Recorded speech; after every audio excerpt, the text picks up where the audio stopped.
Bem, hoje eu vou conversar com o Dr.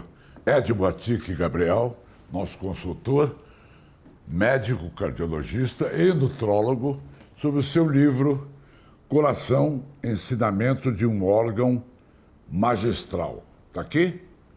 Está mostrando bem? O livro é muito bom, né, Edmo? Muito obrigado mais uma vez pela sua presença, porque eu vejo que é uma linguagem bem acessível.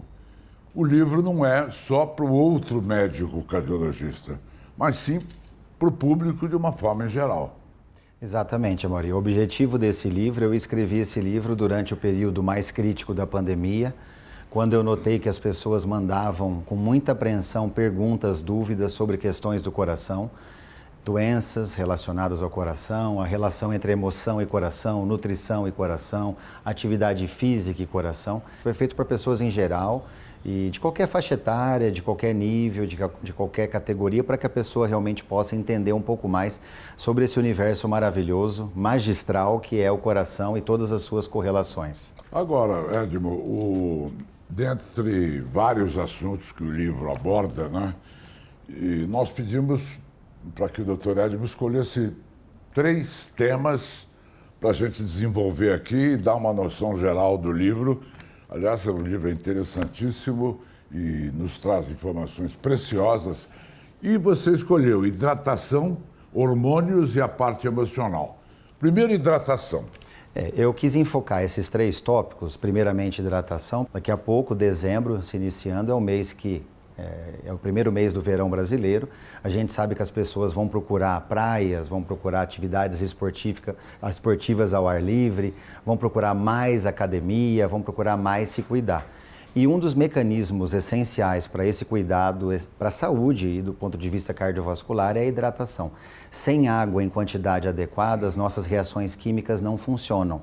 E eu sempre alerto, Amaury, que pessoas que ingerem menos de 1 litro de água por dia estão mais sujeitas ou estarão mais sujeitas a eventos cardiovasculares graves, como um infarto do coração, uma trombose e um derrame cerebral. Então não é exagero enfatizar a hidratação. Essa é a média, 1 litro de água por dia. No mínimo, a gente até preconiza um pouco mais, 2 litros. É que pessoas que estejam ali próximas só de 1 litro, a gente fica muito preocupado e eu enfatizo isso no consultório. Tanto para fins cardiovasculares como para os fins nutricionais. Você precisa de água para respirar, você precisa de água para o batimento cardíaco acontecer, a gente precisa de água para o fígado, para o rim funcionar, para o cérebro funcionar. Ou seja, não dá para viver sem uma hidratação. Mas é para tomar água sem vontade? Não, pois é, eu ia até dizer isso. Quem não tem esse hábito de tomar água, inclusive ontem um paciente me questionou no consultório, mas doutor, eu não gosto de água propriamente dita. Aí eu dei 2 opções que eu acho que são mais palatáveis. Os sucos naturais, que muitas vezes contêm água, e existem frutas como melancia, melão, pêssego e abacaxi, frutas típicas do Brasil, que são riquíssimas em água. Mais de 90% da composição dessas frutas é água. Entendi. Então você toma água comendo algumas frutas, e aí entra muito essa questão cardionutrológica em conjunto. Vamos falar agora um pouquinho dos hormônios. Os hormônios, quando eu escrevi esse capítulo, eu quis destacar basicamente... Está tudo aqui no livro, hein, gente? Os hormônios da tireoide. A tireoide é uma glândula localizada aqui na parte inferior do nosso pescoço, pequena, mas extremamente essencial para o nosso metabolismo.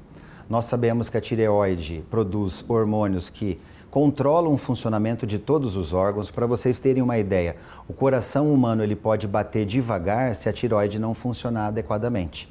Ou seja, o hipotireoidismo, que é a função baixa da tireoide, pode ocasionar uma redução abrupta dos batimentos cardíacos.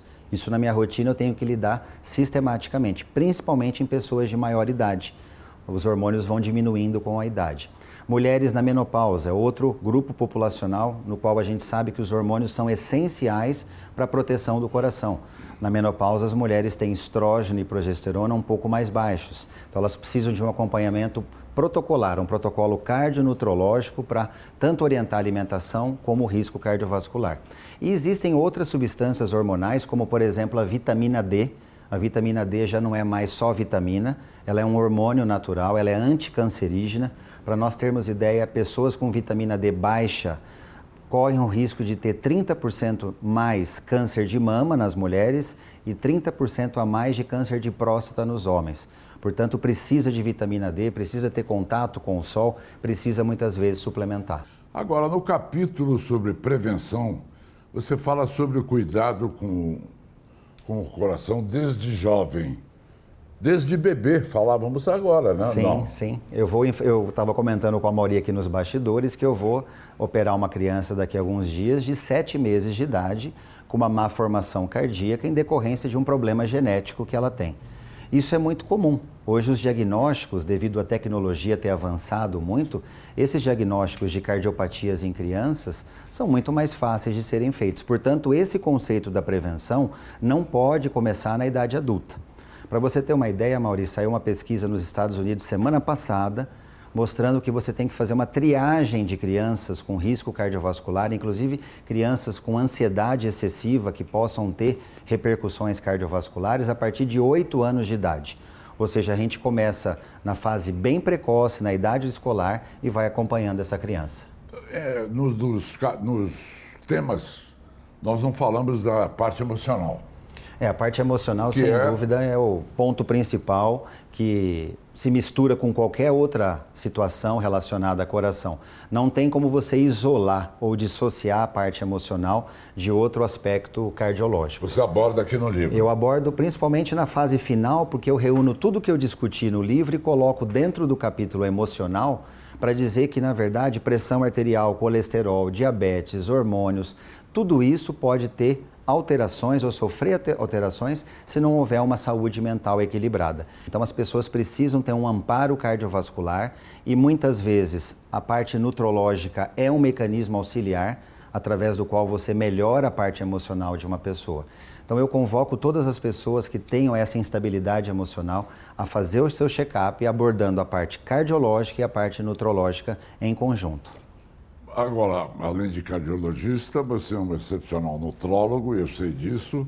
E como é que você alia a cardiologia, com detalhes eu queria mais, a cardiologia e a nutrologia?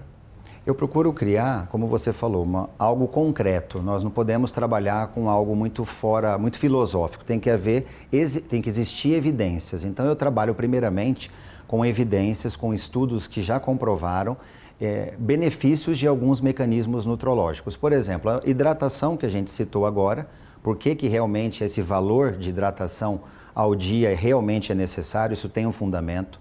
Alguns alimentos que possam nos ofertar mais vitaminas, principalmente vitaminas do complexo B e da vitamina D, porque a gente sabe que dependemos muito dessas duas vitaminas para o funcionamento do corpo. Eu utilizo muito o conceito dos micronutrientes, como selênio, zinco, alguns eletrólitos, como magnésio, porque já está bem definido que esses elementos podem, se estiverem deficitários, ocasionar, por exemplo, uma insuficiência cardíaca, uma alteração neurológica, um retardo no desenvolvimento de uma criança. Então, essas evidências a gente tem que utilizar. Outro item muito importante, existem muitas crianças com diagnóstico de autismo, que é uma situação comportamental, no qual os pais têm que vivenciar uma outra forma de criar os seus filhos, e nós sabemos uma relação entre intestino e a parte neurológica, ou seja, a nutrologia, cardiologia e as doenças em geral estão muito próximas e não dá para dissociar. Vamos recomendar o livro do Dr. Edmo Gabriel Attic, Coração, Ensinamentos de um Órgão Magistral. Bom, podemos colocar onde... pela internet, né? As pessoas podem ter acesso... Pela internet, no meu site pessoal, existe um link para verificar mais detalhes do livro, eventualmente adquiri-lo também. Esse é meu. Com certeza. Obrigado, Obrigado, Amaury. Até a próxima. Até a próxima.